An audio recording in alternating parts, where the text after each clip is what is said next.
రాష్ట్రంలో గిరిజనులకు రిజర్వేషన్లపై మొదటి కేబినెట్ సమావేశంలోనే నిర్ణయం తీసుకుని జస్టిస్ చల్లప్ప కమిటీని నియమించామన్నారు రాష్ట్ర మంత్రి పోచారం శ్రీనివాసరెడ్డి. రానున్న కాలంలో దామాషా ప్రకారం రిజర్వేషన్లు కల్పిస్తామన్నారు. సేవాలాల్ జయంతిని అధికారికంగా నిర్వహించడం సంతోషంగా ఉందన్నారు.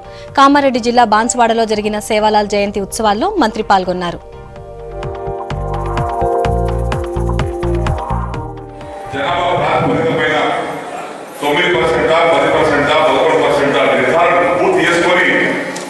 దీన్ని మైనార్టీ రిజర్వేషన్ తో పాటు గిరిజన రిజర్వేషన్ కూడా గౌరవ ముఖ్యమంత్రి గారు కేంద్రం తీసుకెళ్లి రాష్ట్రపతితో ప్రధానమంత్రితో ఒప్పించి ఆమోదం తీసుకునే విధంగా వారు కూడా సిద్ధంగా ఉన్నారు.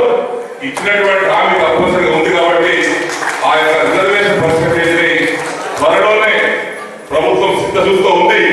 అందులో ఎలాంటి అనుమానం అక్కర్లేదు. కొంత ఆలస్యం జరుగుతుందంటే ప్రకటించినాక కోర్టు పోయి స్టే పట్టుకొస్తే లేనిపోయి పంచాయతీ అయితే అమలు కాకుండా మిగిలిపోతుంది కాబట్టి అటువంటి బాధ